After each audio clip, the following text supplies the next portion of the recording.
Hai cantik. Hai, para gangster pecinta film. Selamat datang kembali di 25. Saat kita masih di dalam kandungan sang ibu, orang tua kita pasti sudah menyiapkan nama yang bagus untuk kita. Dan kebanyakan orang, sebuah nama pasti memiliki arti di balik nama itu. Seperti nama Mangkujiwo, memangku dan menguasai jiwo. Sebuah nama organisasi pesugihan. Dan film Mangkujiwo ini menceritakan kekejaman dan kebrutalan di balik suksesnya nama Mangkujiwo. Film ini memiliki alur cerita yang maju mundur. Dan seperti biasa, sebelum dilanjut, jangan lupa subscribe ya gengs. Ini adalah Kanti yang dipasung dengan orang yang bernama Cokro. Kanti sedang hamil anak Cokro dan Cokro tidak mau tanggung jawab. Itulah sebabnya mengapa Kanti dipasung. Cokro menghasut penduduk desa kalau Kanti itu gila. Lelaki emang mau enaknya doang. Ini adalah Broto. Broto datang untuk menjemput Kanti karena kondisi Kanti membuat penduduk desa takut. Broto masuk ke tempat Kanti dipasung dan dia menyuruh Kanti untuk balas dendam atas perbuatan Cokro.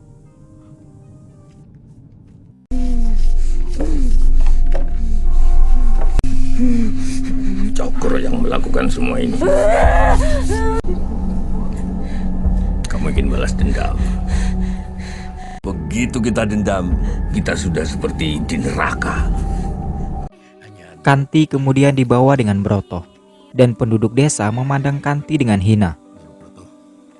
Di jalan arah ke rumah Broto, Kanti tampak ketakutan, tapi suasananya emang serem banget sih.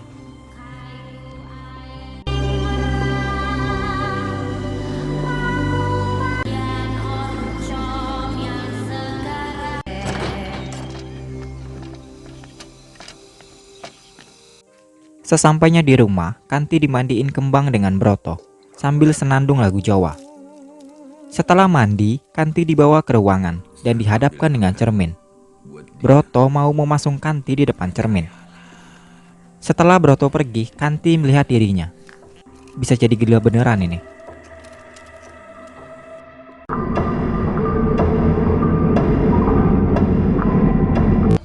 Dan ini adalah Cokro, laki-laki yang menghamili Kanti. Dan ini adalah Nyi Kenanga, bisa dibilang pembantu Cokro. Nyi Kenanga sedang memandikan cermin, dan cermin itu sama persis dengan cermin di rumah Broto. Rupanya cermin itu diberi nama Pangelon Kembar, satu di Cokro dan satu di Broto. Nyi Kenanga mengatakan kalau cermin itu ingin menyampaikan sesuatu hal yang buruk, tetapi Nyi Kenanga tidak tahu hal buruk apa. Rupanya Cokro dan Broto dulu teman baik, dan sekarang mereka bermusuhan.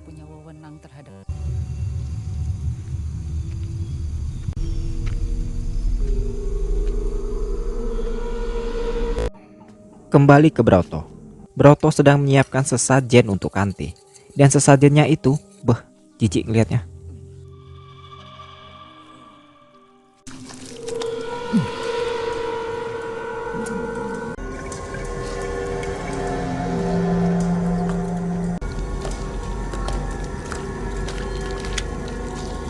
Kanti dipaksa makan nasi dengan jeroan tikus. Sehabis makan sesuap, suasana berubah. Broto membutari Kanti dengan darah ayam hitam. Kanti ketakutan dan mengatakan ke Broto kalau dia tidak gila, tetapi percuma. Ini semua gara-gara Cokro.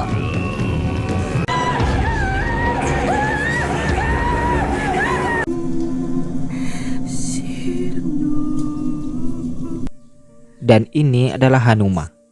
Hanuma adalah anak Kanti. Dan saat Shin pindah ke Hanuma, ini adalah di masa yang sekarang. Hari ini adalah hari ulang tahun Hanuma, dan juga malam minggu. Lantaran Hanuma jomblo, jadi Hanuma memilih kerja daripada sendirian di kosan. Tahun Numa, panjang umur dan sehat selalu ya. Di hotel tempat Hanuma kerja, ada satu kelompok yang sedang transaksi jual beli benda pusaka. Bule ini sebagai pembeli. Setelah basa-basi, terjadilah cekcok di antara mereka, dan si bule tewas. Di sisi lain, Hanuma sedang mengantar minuman ke tempat mereka transaksi jual beli. Hanuma mengetuk pintu kamar mereka, tetapi tidak dibuka. Kemudian Hanuma melihat pintunya tidak dikunci. Pelan-pelan Hanuma masuk. Saat Hanuma melihat bule itu tewas, dan ini adalah Pulung, anak dari Cokro. Hanuma langsung lari ketakutan, tetapi sayang, Hanuma ketangkap dengan mereka.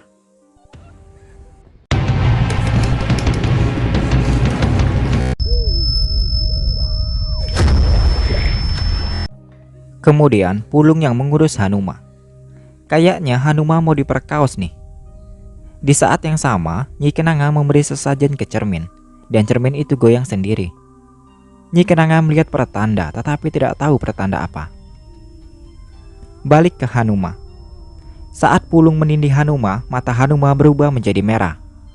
Pelan-pelan tangan Hanuma mengelus kepala Pulung. Setelah membunuh Pulung, mata Hanuma kembali normal.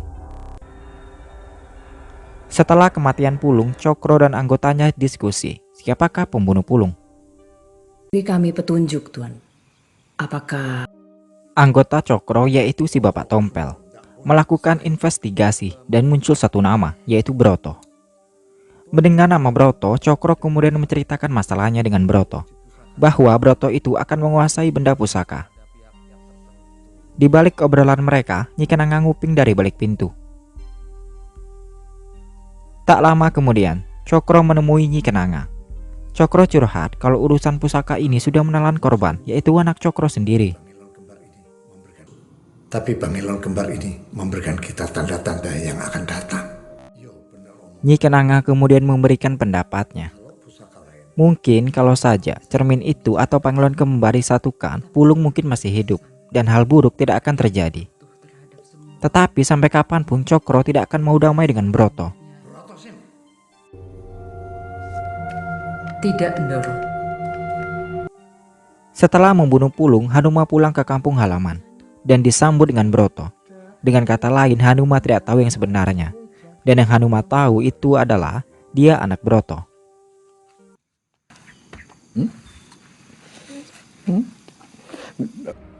Kembali flashback ke Kanti. Broto sedang melakukan ritualnya ke Kanti.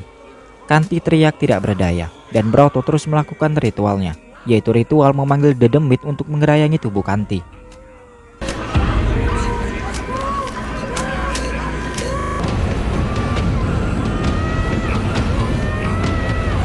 Setelah ritual, pengawal Broto datang memberi makan Kanti. Kanti udah kayak orang gila beneran. Kanti meminta belas kasihan untuk dibebaskan, atau kalau nggak bunuh aja Kanti sekalian. Tetapi percuma. Kanti menangis stres di ruangan itu. Bunuh aku sekalian saat.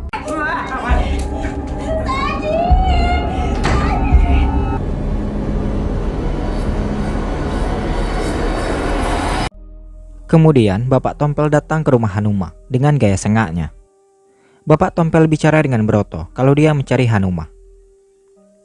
Karena Hanuma adalah orang terakhir bersama Pulung sebelum Pulung tewas.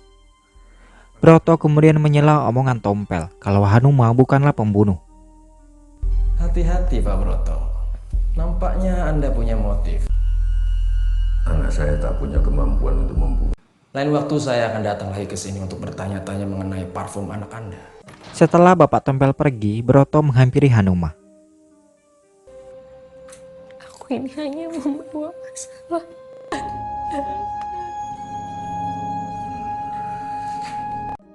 Di sisi lain di rumah Cokro. Cokro menegaskan lagi kalau sampai kapanpun panggilan kembar ini tidak akan pernah bersatu, kecuali salah satu pemiliknya mati. Setelah Cokro pergi, Nyi Kenanga menatap ke cermin, dan di cermin dia melihat gambaran Broto yang lagi menang duel.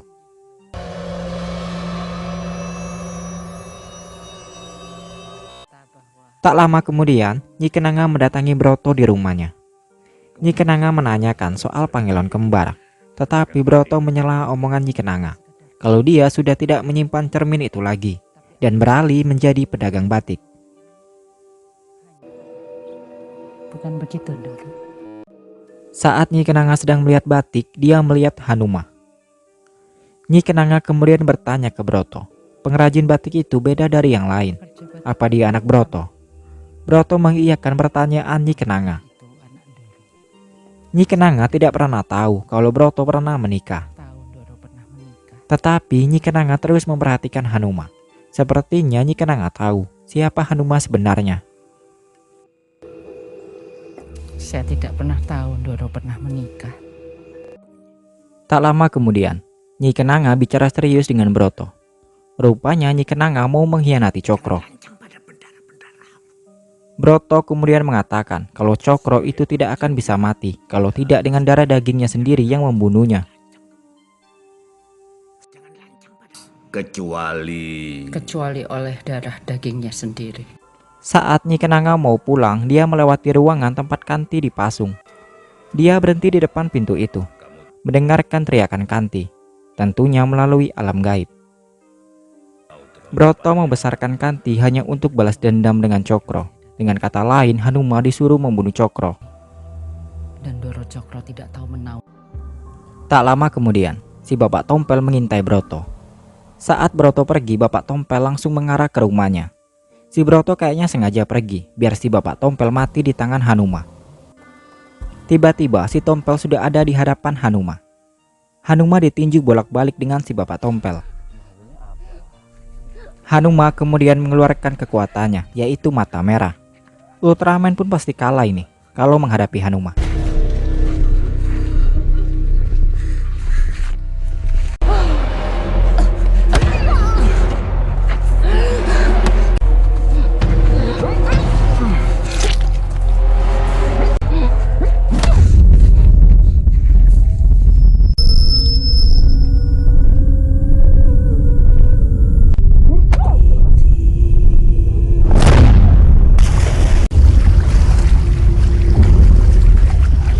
Setelah membunuh si Tompel, Hanuma pingsan, dan Broto melihat itu semua dari kejauhan. Saat Broto kembali ke rumah, pengawal Broto yang tidak bisa bicara menghampirinya. Saya pun tidak ngerti dia ngomong apa. Broto kemudian membalas omongan pengawalnya, kalau Cokro dan cecunguknya pantas mendapatkan ini. Kalau Cokro dan cecunguk-cecunguknya itu akan mengangkangi. Kembali flashback ke Kanti. Pengawal Broto sedang membawakan makanan untuk Kanti. Kanti kemudian memohon ke pengawal Broto untuk lepaskan pasungannya karena kaki Kanti sakit. Kanti sudah sangat lemas, jadi kalau dilepaskan Kanti tidak akan kemana-mana.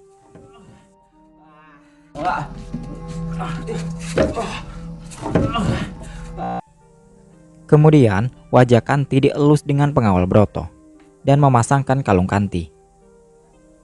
Pengawal Broto kemudian memberikan tusuk konde ke Kanti dengan maksud rambut Kanti yang panjang biar rapi. Kanti melihat tusuk konde itu dan langsung ingin bunuh diri. Tiba-tiba Broto datang dan pengawal Broto ketakutan.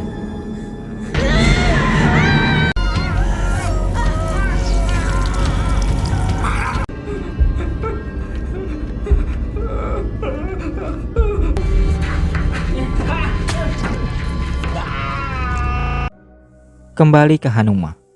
Hanuma curhat ke Broto kalau masalah terus datang ke Hanuma. Hanuma merasa bersalah karena telah membunuh si Bapak Tompel. Hanuma mengatakan kalau ada tembang atau nyanyian yang terngiang di telinganya, dan itu membuat Hanuma tidak sadar dengan apa yang Hanuma lakukan. Dan tembang itu makin terngiang jelas di rumah ini. Makin terdengar jelas rumah ini. Broto kemudian pindah ke belakang dan sekarang gantian Broto yang curhat ke Hanuma. Broto mengatakan kalau Cokro menfitnahnya dan Cokro ingin menguasai benda pusaka. Jahat sekali dia, Romo. Broto terus melanjutkan curhatannya. Dan yang lebih jahat, Cokro lah penyebab Kanti, ibu Hanuma, meninggal. Hanuma mendengar itu semua langsung ingin membunuh Cokro.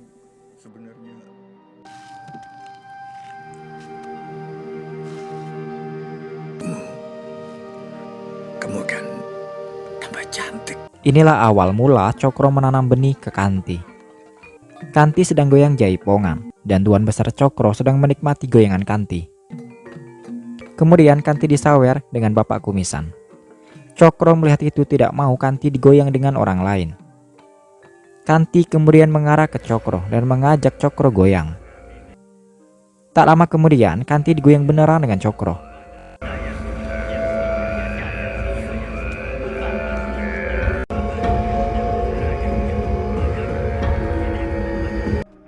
Kembali ke Hanuma. Isi otak Hanuma sekarang cuma ada satu, yaitu membunuh Cokro. Diam-diam Hanuma masuk ke rumahnya dan mengarah ke kamar.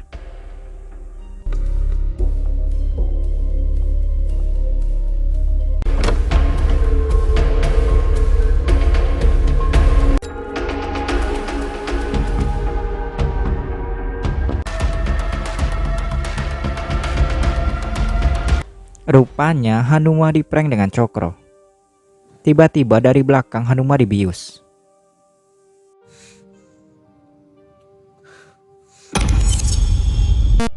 Beberapa saat kemudian, Hanuma sudah berada di rumah dan masih kondisi pingsan. Rupanya yang membius Hanuma adalah Nyi Kenanga. Nyi Kenanga ingin berpindah tuan, dengan kata lain mengkhianati Cokro. Dan Broto mau bersekutu dengan Nyi Kenanga. Kemudian Broto membawa Nyi Kenanga ke tempat Kanti dipasung. Nyi Kenanga dengan ilmu penerawangannya mendengarkan penderitaan Kanti di ruangan itu. Tidak disangka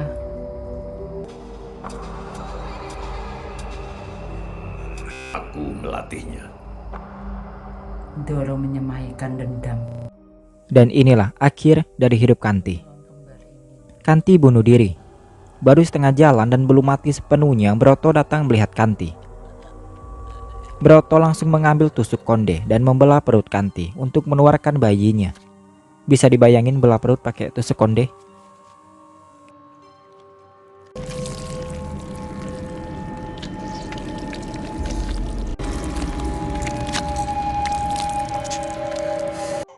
Broto merawat dan membesarkan bayi itu dan diberi nama Hanuma.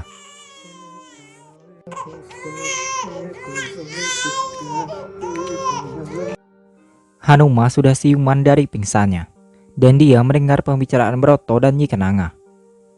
Broto mengatakan kalau dia tidak suka dengan segala bentuk balas dendam. Hanuma mengarah ke Broto dan mengatakan kalau dia harus balas dendam atas perbuatan Cokro. Broto menenangkan sekaligus mengompori Hanuma dan jangan balas dendam. Tetapi isi otak Hanuma cuma pengen membunuh Cokro. Ketika Aku harus balas dendam. Aku punya hak atas nasibku. Doro sangat paham bagaimana cara memanfaatkan keras kepala. Setelah Hanuma pergi, Broto dan Nyi Kenanga senyum kemenangan. Tapi semua akan tetap berada di dalam tangan Doro. Hanuma mendatangi makam ibunya, yaitu Kanti. Dan dia ketemu dengan pengawal Broto. Pengawal Broto kemudian memanggil Hanuma, tetapi Hanuma tidak tahu dia ngomong apaan. Pengawal Broto lalu menulis sesuatu di tanah, dan Hanuma melihat tulisan itu. Rupanya Hanuma membaca tulisan itu seperti sedang menembang.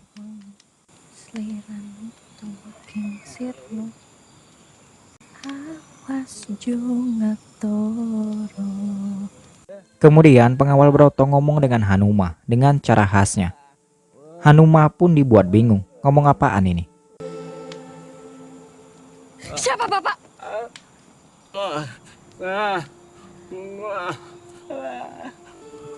Jangan campur urusan saya juga tidak tahu siapa bapak sebenarnya. Sementara di rumah Broto, Broto dan Nyi Kenanga sedang merayakan kemenangan dengan genre musik yang berbeda. Hanuma sudah sampai di rumah Cokro, dan pengawal Broto mencegah Hanuma. Tetapi Hanuma terus mencari Cokro dan mengajaknya untuk duel. Tiba-tiba ada 4 orang yang mengepung Hanuma.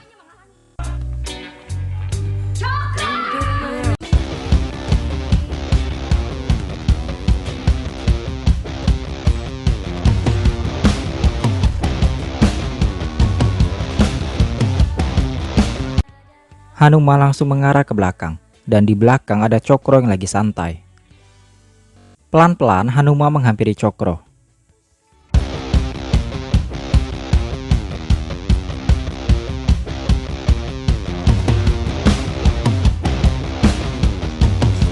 pengawal Broto masih menghajar 4 orang itu.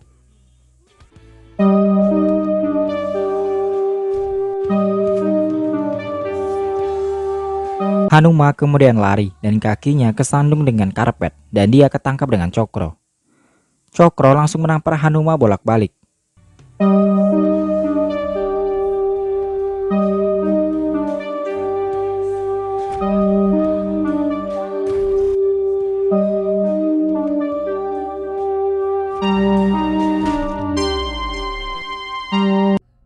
Saat Hanuma lemas tidak berdaya, Hanuma menyanyikan lagu yang ditulis dengan pengawal Broto tadi. Dan Hanuma menyanyikannya dengan sangat bagus. Tiba-tiba Pangilon Kembar mengeluarkan bala bantuan untuk Hanuma, untuk menonton Hanuma nyanyi.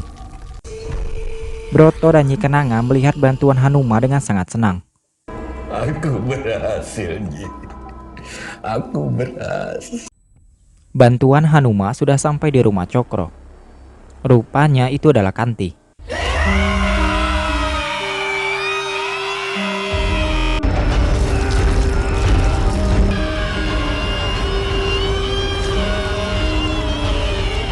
Sekarang gantian Cokro. Kepala Cokro ditetesi darah dari atas.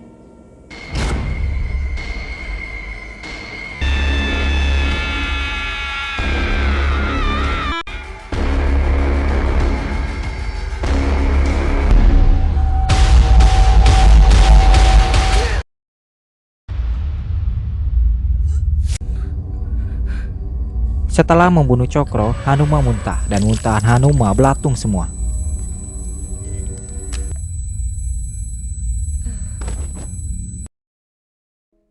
Setelah beberapa hari membunuh Cokro, Hanuma tampak tidak semangat hidup. Sementara itu, Broto sedang mengunci Pangilon Kembar supaya Kanti tetap dikurung di dalam cermin. Nyi Kenanga mengatakan, selama Hanuma masih berada di pihak Broto, Kanti tidak akan menyerang Broto. Kemudian Nyi Kenanga menyampaikan kalau mereka sekarang sudah mangku jiwo, memangku dan menguasai jiwo. Mangku jiwa. Memangku dan menguasai jiwa.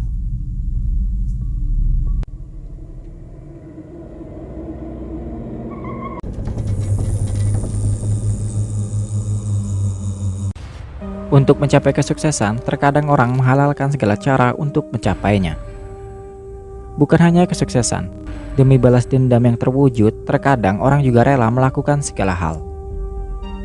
Apapun itu bentuknya, jangan pernah ambil jalan pintas, karena itu sama dengan menanam malapetaka. Itulah tadi cerita dari film Mangku Jiwo tahun 2020. Terima kasih para gangster telah menonton video ini. Kritik dan saran silakan komen di bawah. Jangan lupa bahagia. See you when I see you.